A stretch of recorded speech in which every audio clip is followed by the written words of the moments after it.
The following talk was given at Mile High Church in Lakewood, Colorado. Please visit our website at milehighchurch.org. Thank you, Tom Litch and our Mile High Band. And wherever you're breathing tonight, we just begin by inviting you just to take a deep breath wherever you are. Honor your presence, honor your body, honor your spirit. And let's take another deep breath, acknowledging all of us together here tonight in this service, our Mile High community, as we center for this spiritual sacrament of a Wednesday evening service to come together tonight. And so grateful to be here with Dr. Patty, who we get to hear a message from tonight, and Reverend Masando. So good to see you, my friend, and share this space with you. And, speaking of breathing, I think for so many of us, it can be a little challenging right now to keep up with our spiritual practices, to find peace in the midst of so much going on around us. And just thought I'd ask each of you tonight, what rituals are you going to during this time that are helping you, that may help people watching at home? Well, I would like to share one. Last night I was fortunate to be on a Zoom call with a great shaman from Peru, who I love dearly. And he was talking about the power of the sun. And so I suggested to the people on the call, and I'm suggesting to all of us, that perhaps we set maybe for 7 days, we find our way outside, whether it's the backyard or if you need to stand at your window where the sun comes in, and open your heart through breathing to the rays of the sun. And just have that be kind of a set rituals where you're walking, you're taking in the breath of nature, and you're tuned to the great sourcefulness of sun. I think that's a great ritual.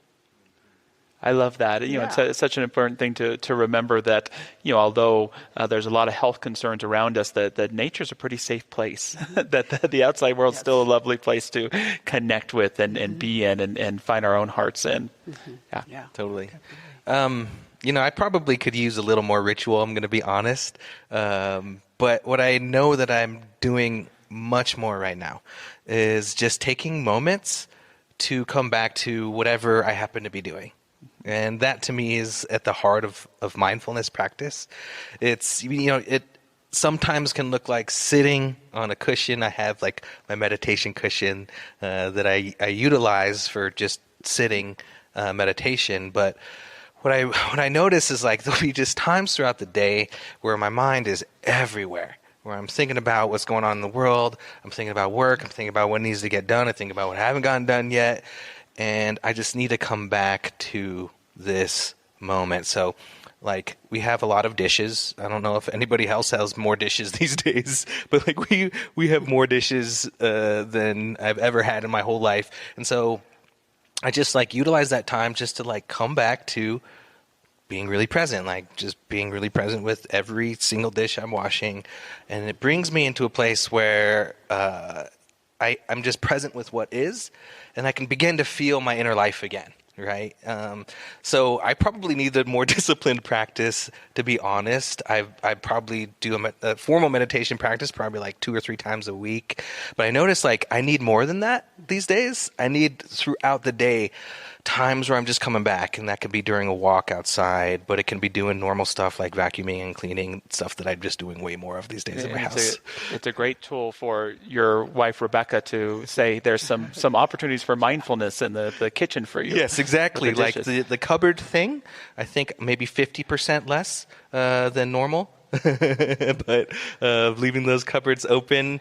But yeah, I'm finding that because everything that's going on, I need just these moments where I'm just checking in and just coming back, getting present, allowing my breath just to ground me again. Mm-hmm. So for me, it's a little less formal, but like just so needed just to come present, to be in the moment, to breathe again, and that usually helps tremendously.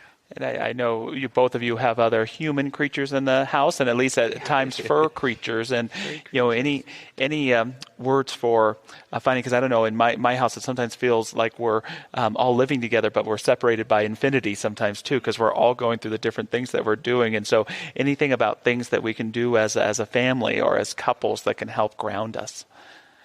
something that, I, for example, love to do when we do sit down to eat is, just to go around and say something that we admire about the person on our left, or just something that we were grateful for today. And I find, even if we're smirking or we're wanting to eat, that there's something that helps us find some oneness when we do that. Right. Well, one thing that my husband and I, Luke, we've been doing at night, I always read something inspirational before I go to bed, but I found that I needed something to make me laugh. So we tune into, on our iPad, something really funny, and we just laugh. And that laughter has been, I look forward to it every night to really laugh. I love it. Yeah, Norman Lear said, when we laugh, we are one, which is a beautiful, beautiful statement. Yeah. Laughter has this ability to, I think, be able to hold paradox, be able to hold lots of different things that are happening all at once. So I found I've also been craving comedies, craving also like nostalgic 80s or 90s comedies that I haven't watched in a long time. Like, we watched like Wayne's World the other night, which is the silliest movie, but I was obsessed with it as a kid. And that's been really great. Rebecca and I think we know when we're feeling edgy with each other. We know when that, I love how you said that, like when there's, like it feels like there's an infinity between us. And so we'll just, when we notice that that's happening, Rebecca's really good about being like, hey, let's check in. Like, how are you doing right now?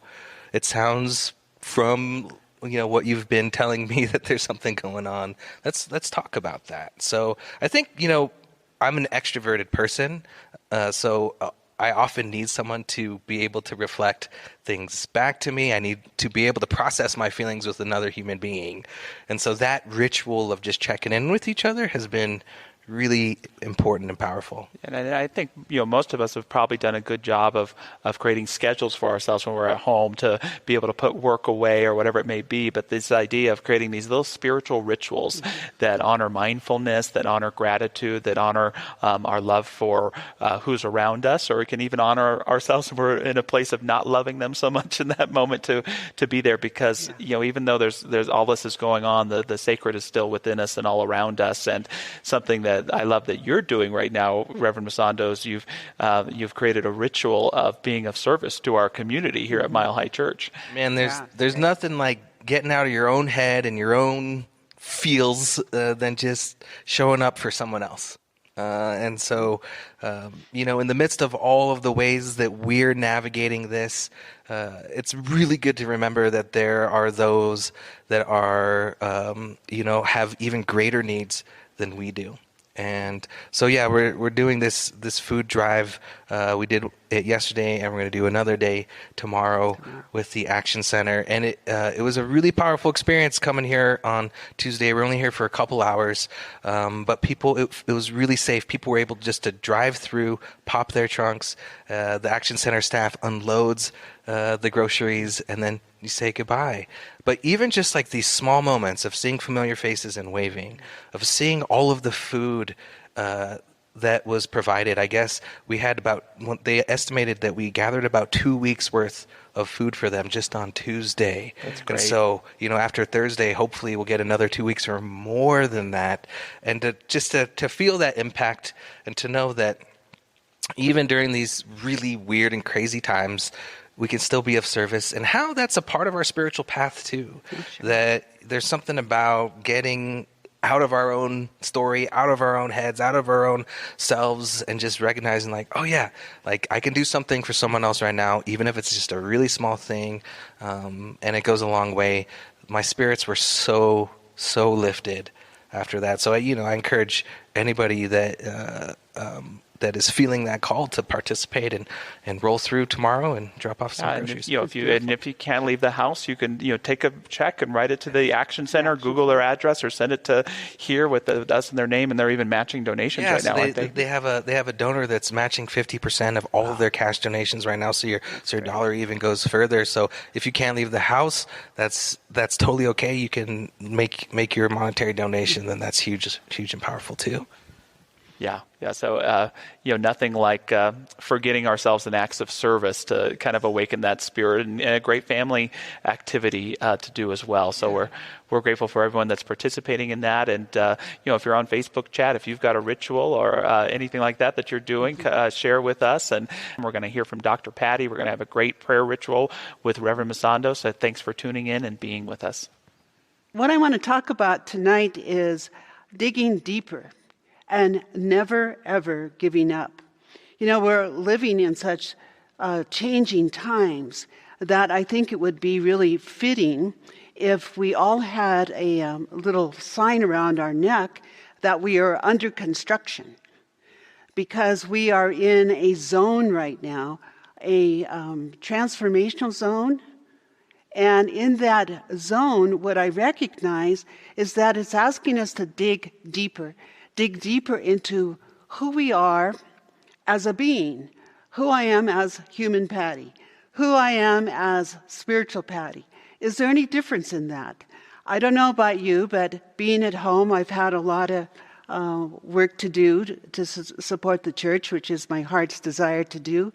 But I've had times where I've asked myself, who am I? And it's asked me to dig just a little deeper. And I recognize when we're digging deeper, we go into our rootedness. Maybe thinking about our past and the history from the past, but even deeper than that, who am I really as a spiritual being? And when I think about the rootedness, I can't help but think about the aspen tree. The aspen tree is known as a plant, and it's one of the biggest plants on the planet because it has a root system that goes for miles. And I believe they say that in the state of Utah is the biggest plant and the connection of all the roots of the beautiful aspen trees. Well, I feel that each one of us, as we are digging deep, we are discovering that we are connected. And I recognize that sometimes digging deep, I think about digging a big old hole. And I remember years ago, my brother had this dog. His name was Jed, and he would go jeeping with us up in the mountains and on picnics. And the darn dog was always somewhere out there digging a hole to the point, and he was a big dog, to the point where all of a sudden we wouldn't see Jed. He had dug that deep. And so that digging deep brings us into that connection. And I recognize that sometimes it takes us out of our comfort zone. And most of the time, we as humans, we live in a comfort zone. We kind of live on the surface of things. And we don't allow ourselves to go really deep. And when we don't allow ourselves to go deep, that can be a process really of suffering, because we're just allowing ourselves to kind of go along with the way it has been. And each of us, we recognize that things are changing all around us. So it's asking us to go deep. So we are living, Greg Braden said that we are living in such an incredible time, a time of such change. And I'm just paraphrasing Greg. I remember many years ago realizing that in that time of change that we're also living in a time of great polarities. And years ago, I was with a good friend from Switzerland, and we were preparing to enter into a Native American ritual, a dance for 4 days where no matter what's taking place, whether it's raining or lightning or whatever, or the sun shining, that you dance your prayers. And a couple weeks before this, he called me and he said, "Oh, Pitty," he said, "I had the most unusual dream." I said, "What was that dream?" And what he shared was, he said, "I was downstairs and I had a dartboard on the wall and I was standing there, and in front of me was the devil, and right here was Jesus. And they were throwing darts at me, like they were trying to kill me, and they were laughing and they were having fun." So he asked me, "What do you think that meant?" And we talked about several things and didn't really come to any one big conclusion. But a couple weeks after that, when we were entering into this dance, we entered when the sun was high in the sky, and it was beautiful. It was a good sunrise, I should say. But as the day progressed, there was rain and sleet and hail and even some snow. And there was water all around. There was mud. And our feet as we danced was digging into the dirt. And we danced like that all day long. I thought I was going to make my transition that day. And once we finished that dance, he put his arm around me and he says, "Pitty, I think I know the meaning of the dream." He said, we were asked to absolutely know that great extremes in our life. Just like the devil and Jesus, the extremes of that. And as we were experiencing the extremes that was taking place in the weather, it was asking us to dive deep. It was asking us to dig deep within ourselves, to recognize our purpose of the reason for the prayer, the reason for us being there and dancing, and trusting that inner light, that inner spirit inside of us. It was a day I'll never forget, and I'll never forget that crazy dream. But for us to be able to embrace the extremes that are taking place now in our world, in our lives, it's very important. And I have a verse from the Bible I would like to read. It comes from Matthew 7, verse 24. And it's one of Jesus' parables. And it goes like this. "Everyone then who hears these words of mine and does them will be like a wise man who builds his or her house upon the rock. And that the beat upon the house, but when the rain beats upon the house, that the house does not fall because it's founded on the rock." And Jesus in this parable went on to say, "If we do not hear these words, we will be foolish, building our house upon the sand. And the rain will fall, the floods will come, and the winds blow, and the floods come, and the winds blow, and beat against that house, and it will fall." We are right now in that transformation zone. And it's asking us to trust. It's asking us to go beyond our fear. I've had people ask me about the virus. And when I can really allow myself to be still, I'll say, this is a virus of fear. And I recognize the physical aspects of it. But a virus of fear. Remembering when I was just a little kid, speaking about fear, going to the circus, you think that'd be a fun thing to do. But I remember when the trapeze artists would climb that ladder up to the very top of their little platform, and they would begin to swing out, my head would drop. Because for me, I was fearful. I was fearful that they were going to fall. I was fearful when that empty trapeze swing came their way, that perhaps they were not able to grip onto it. And of course, they always did. And I was always glad when their act was over. But I think right now, to never give up and to dig deeper into who we are as a spiritual being is like trusting that that new bar, that swing is coming my way, and perhaps it even has my name on it. And it's asking me to reach forth and to grip onto that and swing to that other side. So life is like that. It will ask us to move in so many different directions. And recognizing that fear is an interesting piece. You know, some people say that fear is false evidence appearing real, or fear could stand for to be able to free and exit from any affair to be able to move from it instead of embracing it. Maybe that's part of the digging deep, to be able to go deeper, deeper within ourselves, to be able to say, fear, here I am. And I believe it was Eckhart Tolle that stated that fear was a thought form that is projected. It's projected outside of ourselves.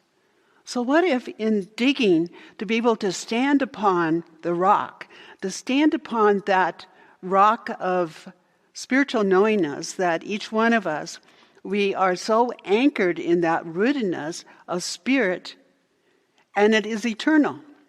It's with us forever, not just this lifetime, but throughout all lifetimes. It's eternal. And to begin to trust that more and more and more. So Jesus would probably say that digging is about finding the kingdom of heaven within. The kingdom of heaven within. And maybe this time, and I'd be the first one to say it, that perhaps it's bringing heaven to earth. Perhaps it's bringing a whole different atmosphere about being kind and that everyone is equal. Perhaps that's not happening right this moment, but then again it is, because when we accept that inside of ourselves, there's something magical that takes place. The storms can come. We can be wading in the mud, but never forget to dance your prayers. Never forget that. So know that we are the house. We are the house, and that when we are built on sand, it shifts. And I believe so many times in our human experiences, not our spiritual realizations, but our human experiences, we shift back and forth. I want to please, I don't want to please, I like you, I don't like you. We shift back and forth in trying to be someone. I would suggest that when we feel that we're getting into that greater transitional zone, out of the comfort zone of trying to please, what helps us to get out of that is to breathe and be in the moment. To take a deep breath, as simple as that, right where we are, and say to ourselves, I'm bringing myself back into the presence. I'm no longer out there with those thought forms of fear or doubt or upset. I'm bringing myself back to the presence, that there's an eternal aspect within each one of us. And I know I sound like a preacher man preaching about heaven on earth and the kingdom is within, but you know what? That is a living truth. So how can each one of us tonight take this into the rest of this week, into the beautiful weekend? The sun's been so beautiful outside. How can we take this and just be aware of our thinking and reel ourselves back into the kingdom, which is within each one of us? So we must never give up. Never give up. Because life is always going to give us that trapeze swing coming towards us. And it's always going to be asking us to reach, to dig deeper, and to never give up. So I want to give you just 3 points that you can work with. And they're so simple. When you're bringing yourself with breath back into your heart space, remembering your presence, I'm in this present moment. I'm no longer out there thinking all my to-do lists or my fear or whatever. Back into the moment. The first one is to dig with courage. To dig with incredible courage. And as we're digging with courage, when I was putting this talk together, that digging with courage, I couldn't help but think about some of the old miners. My great-grandpa came to Colorado from Sweden, and he was a miner down around Castle Rock. And I have an old picture, and they all had their helmets on with that light on it. It must have been cold and dark as they dug in those mines, but they relied on that light. It was on their helmet. But dig deep in the courage, because the light is right here within our hearts. So the next one is to build on love. Because building on love is our spiritual life. It is that harmonious love that has never left. Someone said to me earlier today, oh, it was so nice today. I was outside walking and I could almost hear the grasses sing and the plants. So there is that harmonic love that has always been and always will be. So to be able to tune to that with that open heart of breath. So we have courage, and then we have build on love, and then we have build on gratitude. Look for the good and to praise it. That always brings us back to standing on the rock. It brings us back to that inner knowingness of who we really are. Gratitude is a memory that's always found in our hearts. So the simplicity, it's easy to remember. Dig with courage, build with love, and build with gratitude. And so, the world many times says, give up, give in. But we say to stand up and to stand upon that rock. I want to conclude by reading something that when the monks were here at Mile High Church many months ago, it was a glorious experience having them. And I bought this little journal book from them. And on the cover is a poem, and I want to share this in closing. Never give up. No matter what is going on, never give up. Develop the heart. Too much energy in your country is spent developing the mind instead of the heart. Develop the heart. Be compassionate, not just to your friends, but to everyone. Be compassionate. Work for peace. In your heart and in the world, work for peace. And I say again, never give up. No matter what is happening, no matter what is going on around you, never give up. Written by the Dalai Lama. So let us to continue to dig deep and build our house upon that rock. Let's just take a moment to take a breath like Dr. Patty talked about. And just drop below that surface level of experience. And as we take another breath, we find ourselves digging a little bit deeper. And finding that in the face of fear, in the face of all that may be stirring inside us and around us, as we settle in, as we allow the courage that naturally shows up in the face of fear when we drop in, when we remember the presence, when we just come back to this sacred breath of life. We find at the center of our being, right at this throne of our heart, the strength, this rootedness, the sense that everything we are is so deeply connected to something greater than ourselves, yet the most personal feeling and energy that we could ever experience.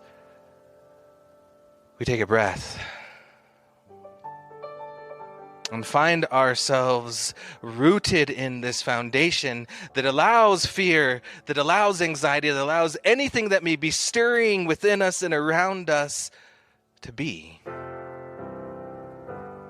And we can be at the center of it all and find a strength and find a sense of courage and find that connection. And so we feel into that not as a thought that is nice to think about, not as a platitude, but as a reality for ourselves. So as we dip below the surface of our awareness and we come to this place, let us connect with that strength. And know that as we connect with that strength, we can also send this strength out to anybody that may be needing it right now. So if there is someone in your life that may be feeling like they want to give up, I invite you to speak their name and speak it from that place of strength within them. Seeing that same strength that you're feeling now, feeling that for them as well, and knowing that that same strength, that same foundation, that same rootedness, that same kingdom within them. And so I invite you to speak their name. I'd invite you to bring their being into your awareness and see that strength being developed and strengthened within them. And from that place too, we bring to mind any relationships that we may be wanting to cultivate, any relationships that may be feeling like they are built on sand. We speak a word of truth, knowing that at the center of that and of this, we find love. And so we know that from this strength that we're building love. So all of our relationships during this time, we just allow that love to be the truest truth, to be the greatest presence, and to lead us. And to lead us in our relationships. So if there are folks out there right now who you know may be struggling in their relationships, or who you want to develop a deeper relationship with, just bring them into your mind now and speak their name, and know that there is power in speaking their name.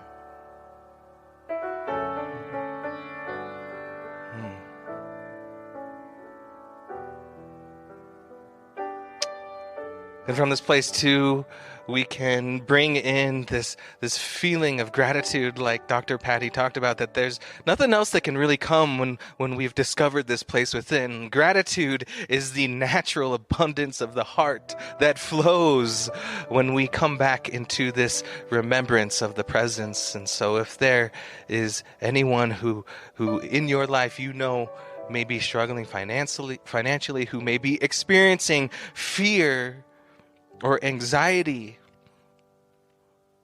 in this area, I invite you to bring that feeling of gratitude and send that out into their field of awareness.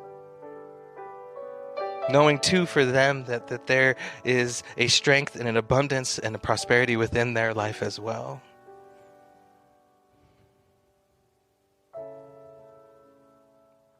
And so we know that as we pray for another, we're praying for ourselves. And so we feel the ways that we have been transformed in this moment by this prayer, by feeling the connection to all of these other human beings, knowing that even if we are living alone, we are never alone. Even if we are socially distancing, we are closer than we've ever been. And so we lean into that. We dig deep enough to where we find that connection, and allow that to be the guide in every aspect of our life, that we come back to that in every single moment, how good it is to come into that remembrance. And so I give thanks for all of the ways in which we are digging deeper together. I give thanks for all of the ways we are waking up to that divine presence. And I give thanks for this love and this life itself. And with that, we let it be. And we let it be so, and so it is. Thank you for listening to the Mile High Church podcast. This podcast is made possible by the generous contributions from listeners like you. If you'd like to make a donation, please visit us at milehighchurch.org. Have a fabulous day.